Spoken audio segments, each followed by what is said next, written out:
ओम ह्रीं बीं क्लीं स्वाहा।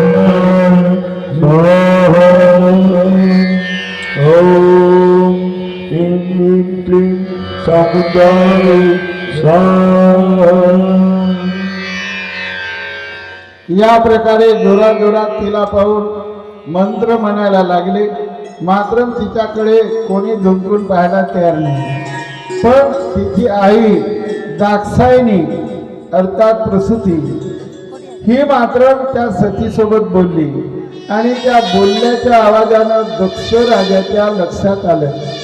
आणि दक्ष राजा पूजा करता करता आहुती देता देता उठून उभा राहिला.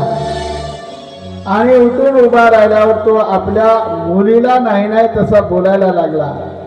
ही म्हणे सती, ही म्हणे सती, हिला कोण बोलावलं, हिला कोण बोलावलं, हिला कोण आमंत्रित केलं, हिला कोण आमंत्रित केलं, अरे तू कशाला आलीस, अरे तू कशाला आली, त्या मशानात राहणारी, त्या मसाण्यात राहणारी, सर्प गुंडाळणाऱ्या सोबत राहणारी, सर्प गुंडाळणाऱ्या सोबत राहणारी, सर्व गुंडाळणाऱ्या सोबत राहणारी, तुला कोणी बोलावलं नाही, तुला कोणी बोलवलं तू नाही, कशाला आलीस. तू कशाला आली.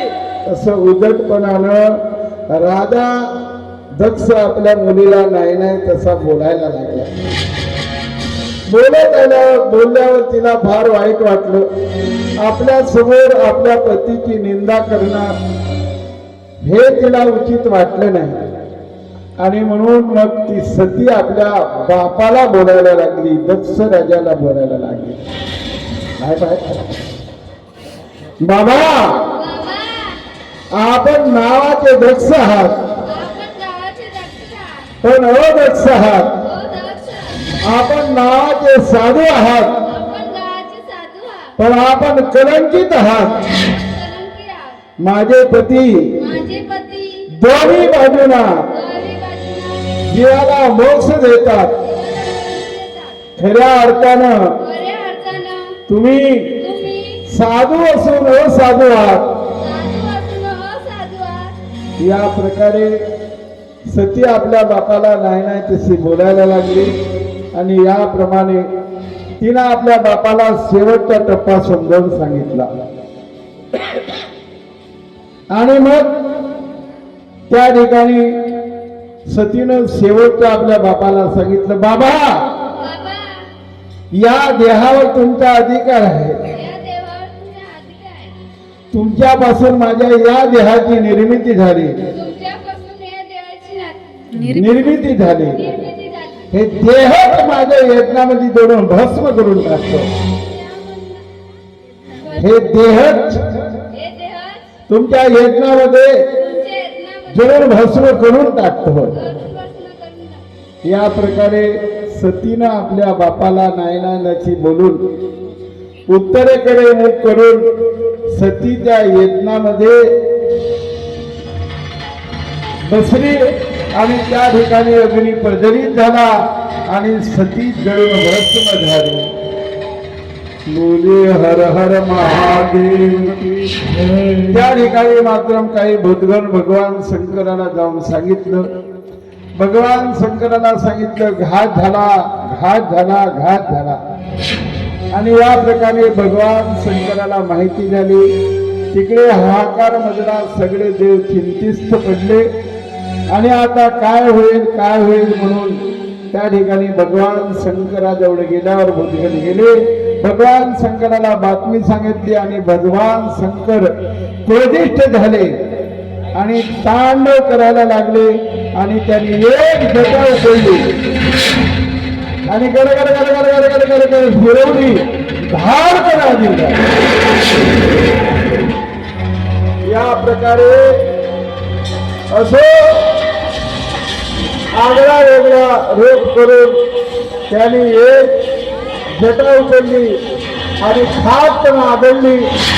त्या ठिकाणून वीरभद्र नावाचं भगवान शंकराचं रुद्र अवतार प्रकट झालं. बोली वीरभद्र भगवान की जय.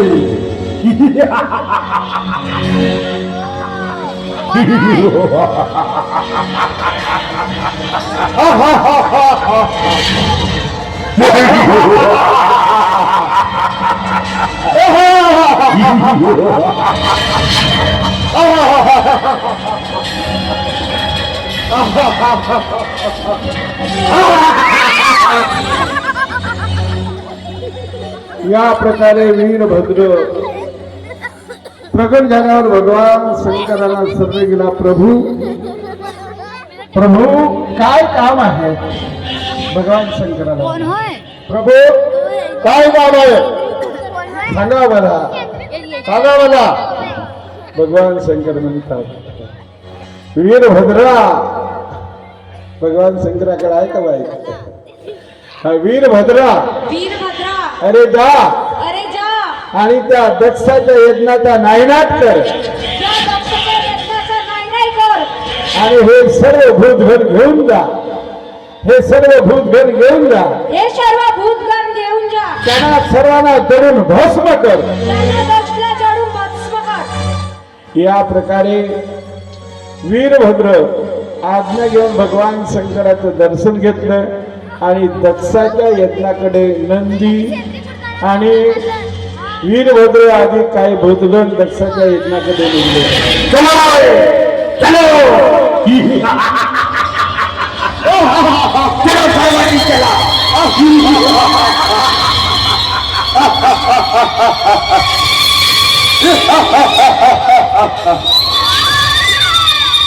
आपल्याला दक्षाचं यज्ञ विध्वंस करायचं आहे.